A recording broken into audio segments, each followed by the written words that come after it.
नमस्कार. नैतिक असणं म्हणजे काय? फक्त नियम पाळणं की त्याही पलीकडे काहीतरी आहे? चला, आज आपण नियमांच्या पलीकडे जाऊन नैतिकतेचा खरा अर्थ काय आहे हे समजून घेऊया. विचार करा, एखादी गोष्ट कायद्यात बसते म्हणून ती नेहमीच योग्य असते का? किंवा एखादी परंपरा वर्षानुवर्ष चालत आली आहे म्हणून ती बरोबरच आहे असं म्हणता येईल का? याच प्रश्नांमधनं आपण आजचा प्रवास सुरू करणार आहोत. बरं, नैतिकतेच्या मुळापर्यंत पोहोचायचं असेल तर आपल्याला एका खूप मूलभूत गोष्टीबद्दल बोलावं लागेल, आणि ती म्हणजे नैसर्गिक न्याय. ही एक अशी संकल्पना आहे जी कोणत्याही कायद्याच्या किंवा परंपरेच्याही आधीपासून अस्तित्वात आहे. ही तत्त्व वैश्विक आहेत. तर मग हा नैसर्गिक न्याय म्हणजे नेमकं काय? हा कुठल्या पुस्तकात लिहिलेला नियम नाहीये, तर तो मानवतेच्या स्वभावातच आहे. तो आपल्याला काही असे मूलभूत अधिकार देतो जे कोणीही आपल्याकडून हिरावून घेऊ शकत नाही.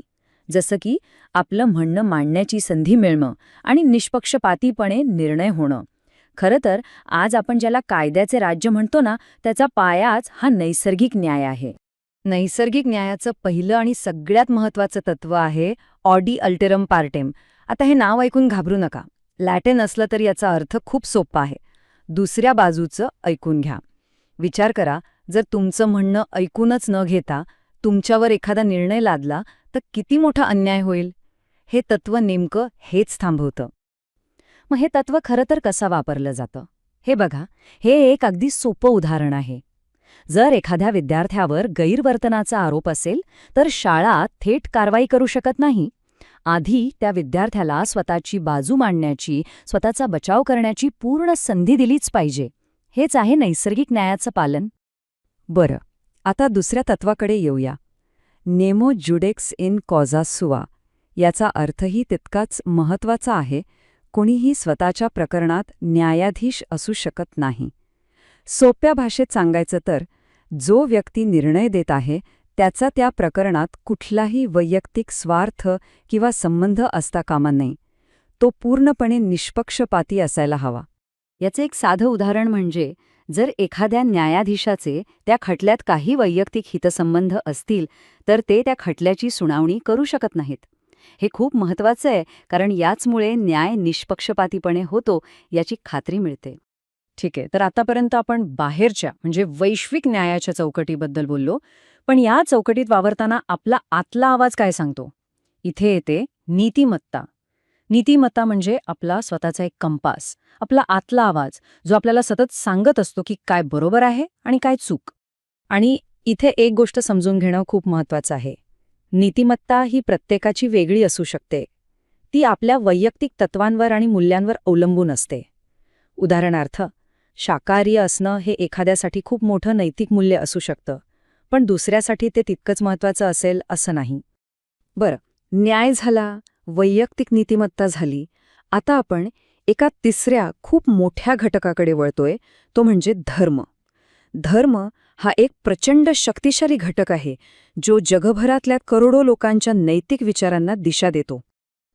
तर मग नैतिकता आणि धर्म यात नेमका फरक काय आहे?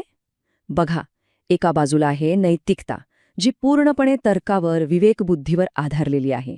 तिचा उगम आपल्या मनात होतो. तर दुसऱ्या बाजूला आहे धर्म, ज्याचा पाया श्रद्धा आणि विश्वास आहे. त्याचा संबंध थेट आत्म्याशी जोडला जातो. त्यामुळे नैतिकतेच्या एखाद्या मुद्द्यावर आपण तर्क करून तो स्वीकारू किंवा नाकारू शकतो, पण धर्मात श्रद्धेला अधिक महत्त्व दिलं जातं. पण याचा अर्थ असा नाही की धर्म आणि नैतिकता नेहमीच एकमेकांच्या विरोधात असतात. उलट अनेकदा ते एकत्र येतात. भगवद्गीतेसारखे ग्रंथ आपल्याला स्थिर मन आणि निस्वार्थीपणा यांसारखे गुण शिकवतात, आणि हेच गुण एका चांगल्या नैतिक प्रशासनासाठी अत्यंत आवश्यक असतात. म्हणजे बघा, इथे धार्मिक तत्वज्ञान थेट नैतिक आचरणाला मार्गदर्शन करतंय. आणि स्वामी विवेकानंदांचं हे वाक्य तर बघा, मानव सेवा हीच ईश्वर सेवा. किती सुंदरपणे यात नैतिक कृती आणि धार्मिक तत्व एकत्र येतात, नाही का? दुसऱ्यांची सेवा करणं हे एक नैतिक कर्तव्य आहे आणि तेच ईश्वर सेवेसमान आहे. चला, आता अजून एक पाऊल पुढे टाकूया.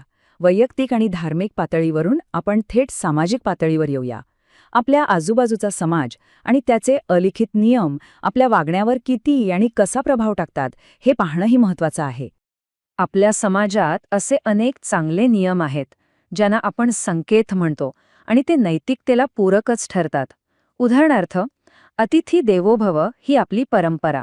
पाहुण्यांचा आदर करणं हे एक उत्तम नैतिक मूल्य आहे. पण, आणि हा पण खूप महत्वाचा आहे, प्रत्येक सामाजिक संकेत किंवा परंपरा योग्य नसते. हुंडा पद्धतीसारख्या काही प्रथा समाजात खोलवर रुजलेल्या दिसतात, पण त्या पूर्णपणे अनैतिक आहेत, त्या सामाजिक दुष्प्रवृत्ती आहेत.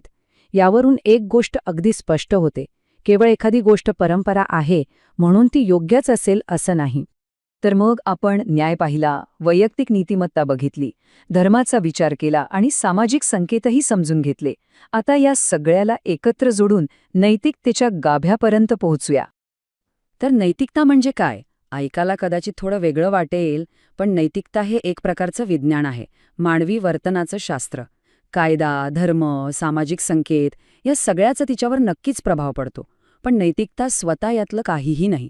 तिचं खरं काम आहे मानवी वागण्यातलं बरोबर काय आणि चूक काय हे तर्काच्या आधारावर शोधणं आणि त्यासाठी काही तर्कशुद्ध मानकं ठरवणं. आणि जाता जाता एक विचार तुमच्यासाठी: जर नैतिकता ही तर्कावर, विवेकबुद्धीवर आधारलेली असेल, तर मग काय करायचं जेव्हा आपला तर्क, आपली श्रद्धा आणि आपल्या परंपरा एकमेकांसमोर उभ्या ठाकतात? तेव्हा आपण कोणता मार्ग निवडणार? यावर विचार नक्की करा.